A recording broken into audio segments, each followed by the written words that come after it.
Perfect. Recording started. So we have Eric Wheelock from New York today, and international personality, if I can say.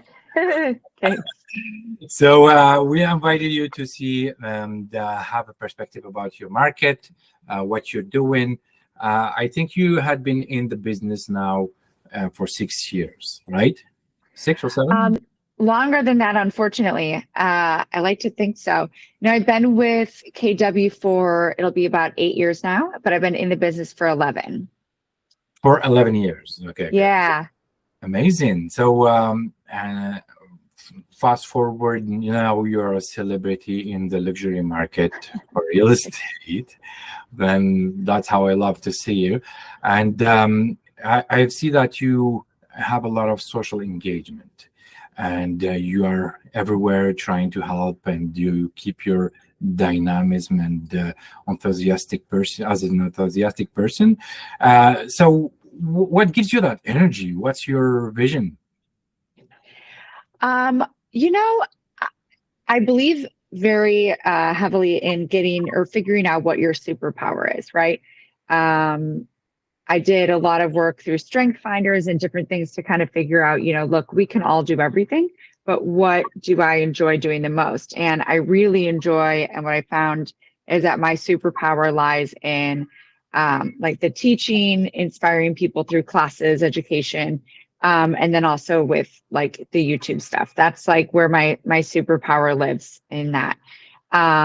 So my vision really for the farther out future is I would love to have a class that I'm teaching internationally, probably a different place once a month, like a 3-day course that's teaching people how to get to 200 million through other people.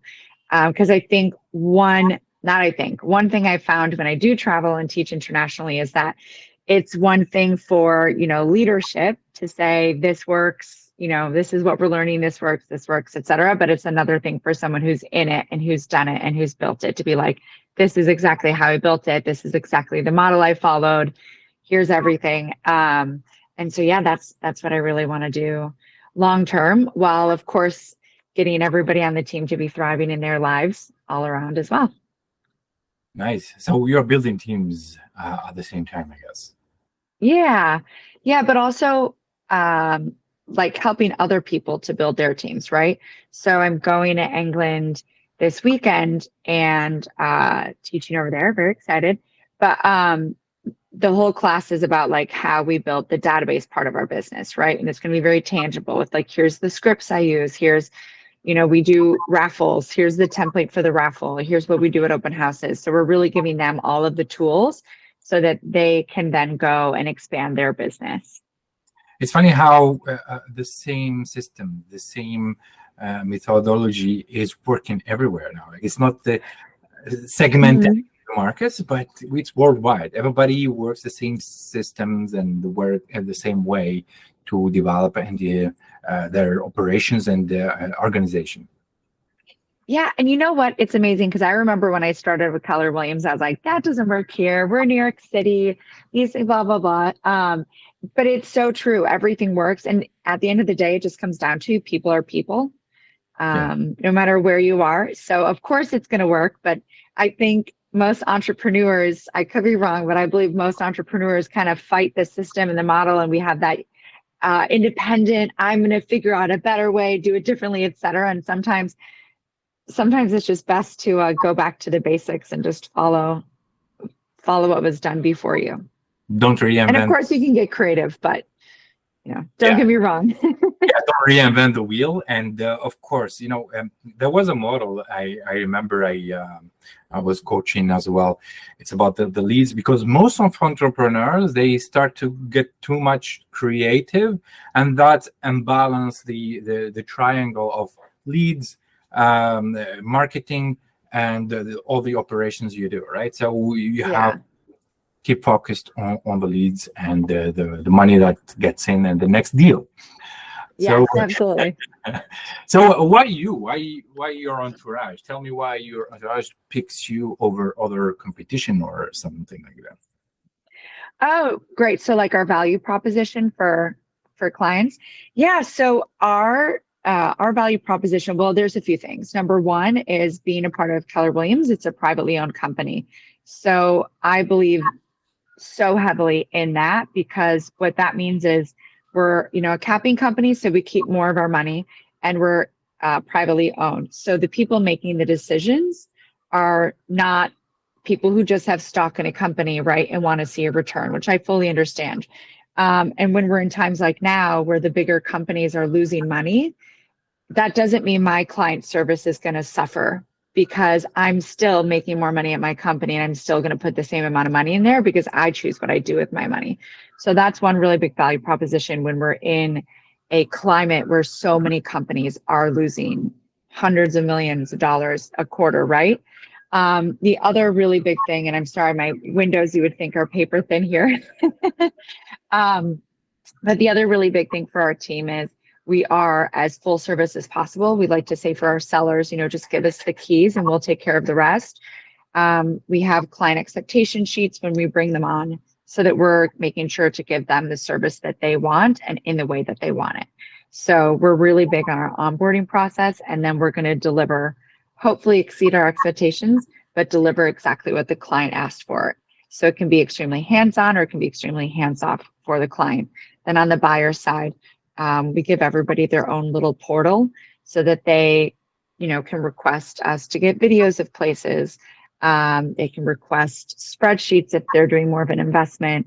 Whatever it is, again, that they want, we're going to tailor that service to them. So you equip them with tools, with the right tools to take the best decision. But before that, if you can take a step before that, why they choose you, Irene? They choose your I think that's quality and stuff. Well, sure, but you have to be giving them a value proposition, right? And I think the tools are the value proposition. I think there's way too many agents that sit back and throw something online, right? And they just expect it to sell. But when you're going over with them, like, here's your Google Drive folder that you're going to have so that you can see all of this, right? We're not wasting your time. We're maybe putting properties in there in advance if that's what they want, or doing the numbers for them so that they can have a clear guide to get to the end. I think that is really important for people, and that's part of the value proposition we talk about. Of course, I actually don't know if you have to have a personality to be good in this business. Yeah. I often think you do. And then there's some agents I meet who are uber successful, and I'm like, how? So I really think it's just about the knowledge that you have and the grit. There's an agent here in the city who I personally don't think has a personality. But all he does is call and read scripts all day, and he has a gigantic business. So I think it's less about the personality than I originally would have thought, but it helps. Somewhere it's related to your own why and purpose, right? See, if you want to help people and engage really personally, feel the relation, the human relation with people, you don't want to be like that personality, and you don't want to have most of his clients, because that's their perspective. It's transactional, and maybe you are the different type of business. Yeah, absolutely. However, I don't think that either is wrong. I just think it's a different way to do business. Because I think maybe I'm just fulfilled in a different way. So then maybe how I do business fulfills me in a different way than how this other person maybe does business, that's right? It's attached with your purpose. And yeah. That. Yeah. Yeah. Amazing. So what's your perspective about the New York market, given the dynamic, what's going on internationally as well? New York is an international city. So it is. It's affected with that, with the international market. So you're absolutely right about that. And also on top of that, I think New York is one hub in all of the US that tends to react differently to things that are going on in the market. And I think it is because we're such an international city. So right now you have all of these places that are just booming. New York, we're not seeing that. We're really like at our bottom. We're not too much up from where we were at COVID, but this is a city where, you know, when big banks are laying off, you know, 10, 20% of their people, our city pays attention to that. When we still have the war in Ukraine and it's costing a lot of money, New Yorkers tend to pay attention to that. And the foreign buyers, right, they're paying attention to that. This issue we're dealing with right now with the debt ceiling, people are paying attention. So I think right now in New York, look, there's always going to be a business. There's always going to be enough business. Thankfully, right? People always need to buy and sell.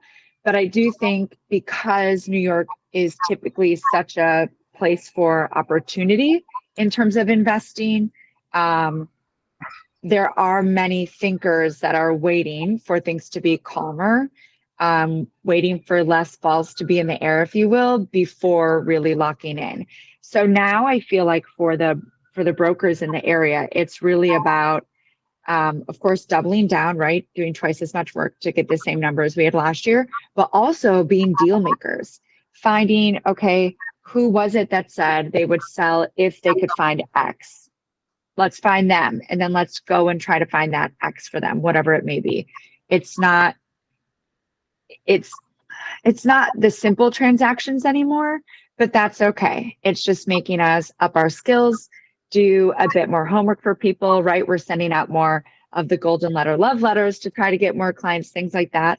And then when you do find the opportunity, making sure you're getting it in front of all of the right people, because they're not necessarily needing to go look for it. But like today, I'm submitting an offer on a building because I was able to find my client a 7 cap. And in New York, that's very difficult. But that's the kind of things we're doing now, right? Is we have to find the opportunity and then get it in front of people and present it the right way. And those, I believe, are more of the deals that are getting done. It's basically going back to the foundations of real estate deals. And I know a lot of agents who joined the last 2 or 3 years. They watch too much of Selling Sunset. Yeah. Yes, you're absolutely correct. So they think real estate is like this funny, easy, drinking mimosas and doing deals, right? Yeah. Caviar and champagne and close on $10 million tomorrow. But still, our secret or our biggest superpower against the big techs and the corporations who wants to go directly to the consumer pocket is our network. Okay, so absolutely to work on that and leverage it, work it, do a lot of work to keep it up and getting deals out of it.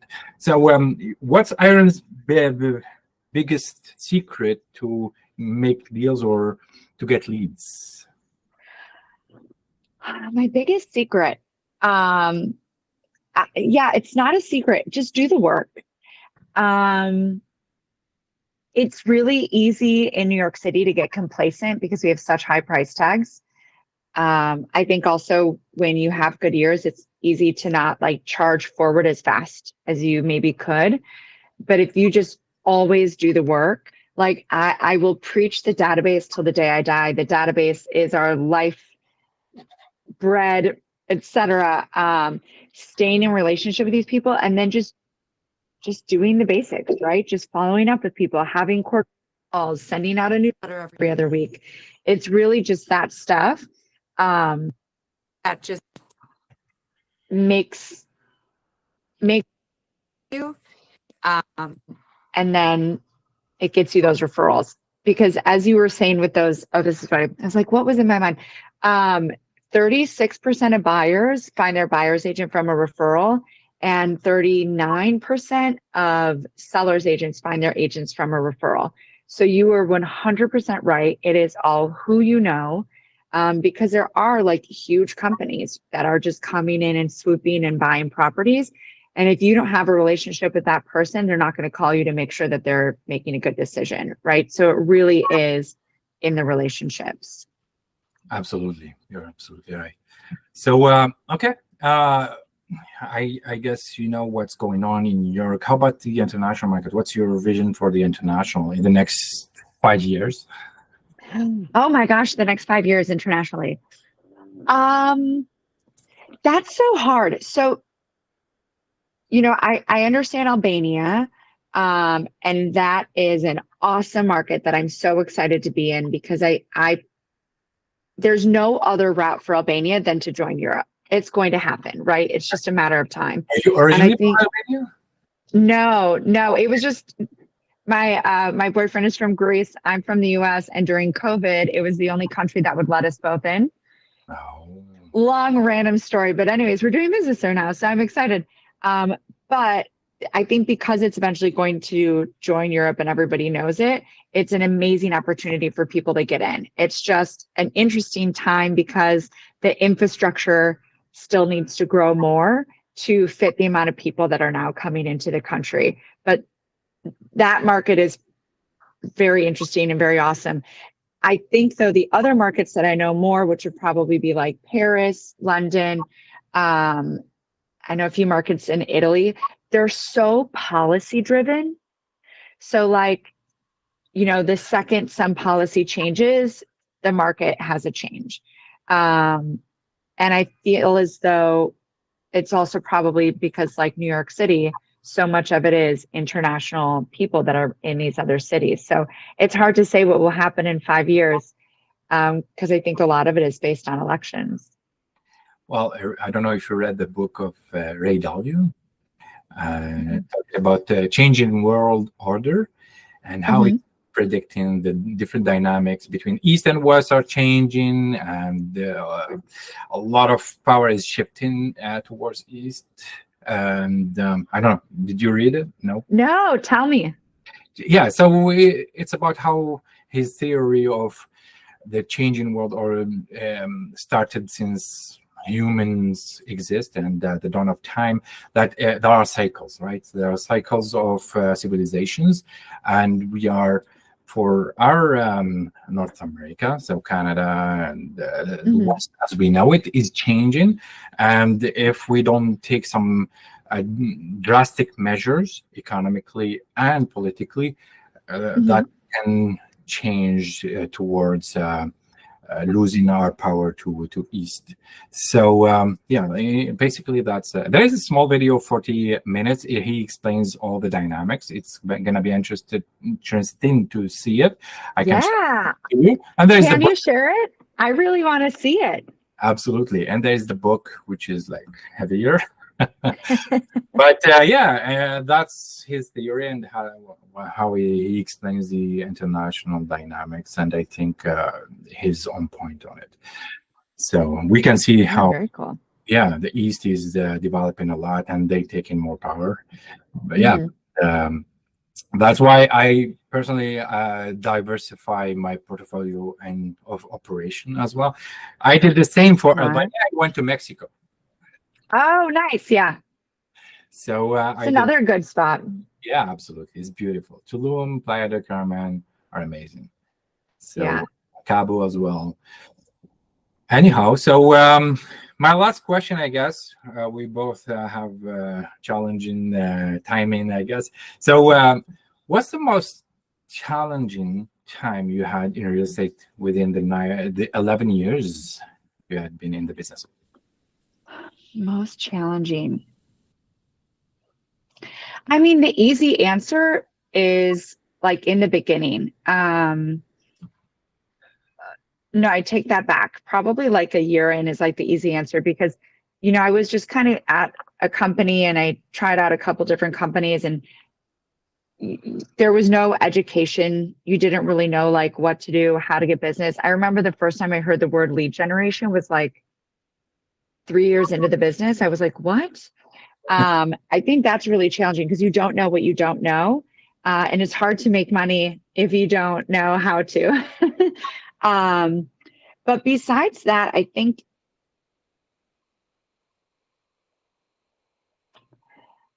I almost want to say COVID, but it was really a blessing in disguise because, we weren't essential and there was quite a few months that we just like weren't allowed in buildings. Yeah.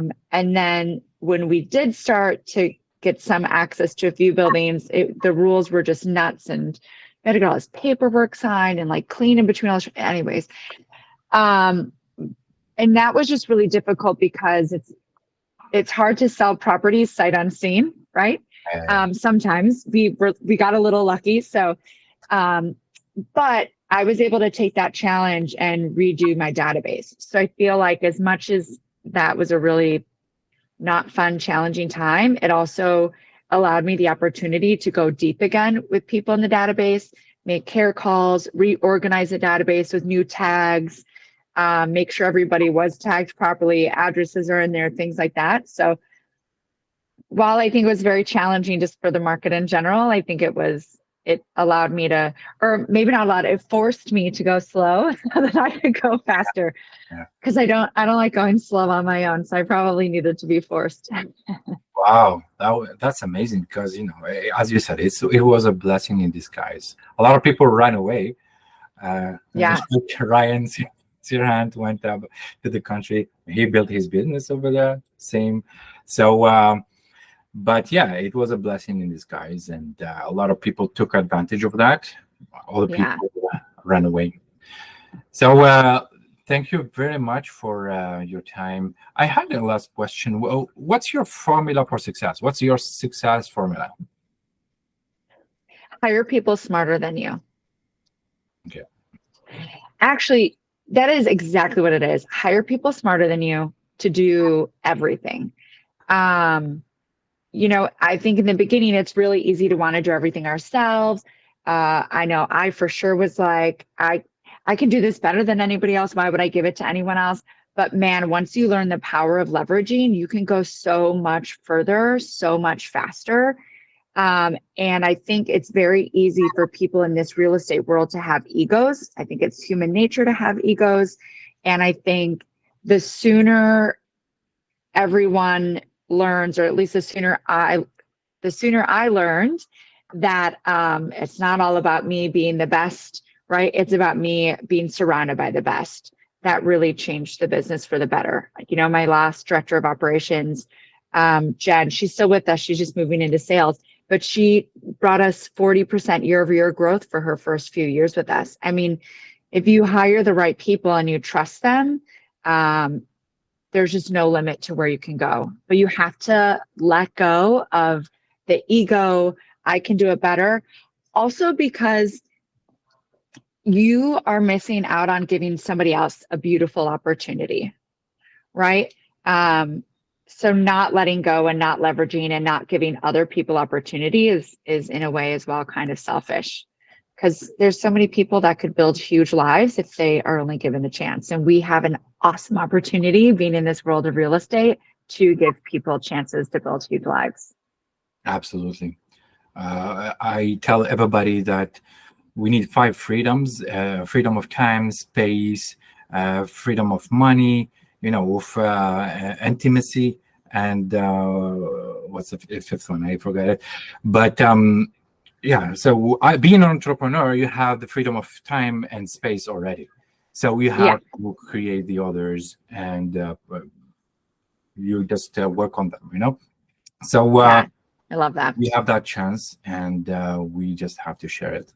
Thank you very much for your time. I appreciate being with me and sharing your perspectives. Thank you so much, Adam. I really, really appreciate it. Thank you. Thank you. So, and it's great that you're doing this. Yeah, absolutely. As I said, my purpose is to help entrepreneurs have different perspective to be more powerful against corporations and tech companies, and being more free, knowing the 5 freedoms. So hoping to see you maybe another time, and maybe meet in New York. I visit often in New York. So thank you very much. You'll have to. Of course. Thank you. Have a good one. Take care. Bye-bye.